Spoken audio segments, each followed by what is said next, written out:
કચ્છમાં રાપર ભચાઉ નગરપાલિકાની સામાન્ય ચૂંટણી 16 ફેબ્રુઆરીએ યોજાવાની છે।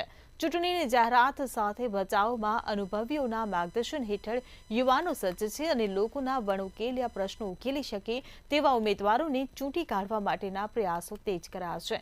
કેમ કે રાપર પાલિકામાં ચૂંટાનારા હોદ્દેદારો સામે કાયમી પીવાનું પાણી, ગટરની સમસ્યા નિવારવા, સિટી સર્વેની અટકેલી કામગીરીથી દસ્તાવેજો સહિતના પ્રશ્નો છે। સ્થાનિક સ્વરાજની ચૂંટણી જાહેર થઈ ચૂકી છે, ત્યારે રાપર અને ભચાઉ નગરપાલિકાની ચૂંટણી કહી શકાય કે આવતા માસ ફેબ્રુઆરીમાં યોજાવાની છે। ત્યારે વાત કરીએ મુખ્ય એટલે કે પ્રાથમિક સુવિધાઓની, કઈ રીતના જે કહી શકાય કે જે હાલ સમસ્યાઓનો ભરમાવો છે જેને લઈને સ્થાનિકો છે તે ભચાઉના આપણી સાથે જોડાયેલા છે, એમની સાથે વાત પ્રયત્ન કરશું। શું નામ છે આપનું? મારું નામ મોહનભાઈ હરિભાઈ દરજી, ભચાઉ સેવા કોંગ્રેસ પ્રમુખ છું।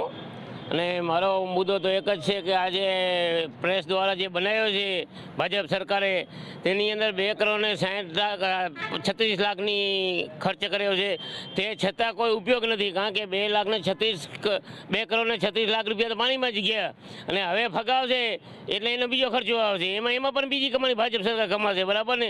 એટલે ભાજપ સરકાર જ્યાં જોઈ ત્યાં આવા ફાદેતા અને ખોટા રૂપિયા ગરીબ માણસોના નાશ કરવામાં આવે છે અને ગરીબ માણસોને કોઈ ફાયદો નથી થતો ને આવા ખોટા નાટકો કરે છે કે બ્રિજ ઉપરથી આમ ચડીને ઉતરવા માટે 5 રૂપિયા ટિકિટ રાખવાની હતી અને તેની જગ્યાએ 2 વર્ષથી આ બ્રિજ જ બંધ પડ્યો છે। અહીંયા મૂળભૂત સમસ્યાઓમાં જોવા જઈએ તો આરોગ્ય, પાણી અને જે ગટરની સુવિધા હોય છે એમાં નગરપાલિકા બિલકુલ ઊણી ઉતરી છે। ભચાઉ નગરપાલિકામાં 7 વોર્ડમાં ગટરો છલકાઈ રહી છે, ખાસ તો હિંમતપુરા અને દલિતવાસ હોય કે લાયન્સનગર હોય, જૂનાવાડા હોય, ત્યાં ઉભરાતી ગટરો અને નવી ભચાઉ આ બધી મોટામાં મોટી સમસ્યા છે। રોગચાળાનો મોટામાં મોટો ભય ઊભો થયો છે।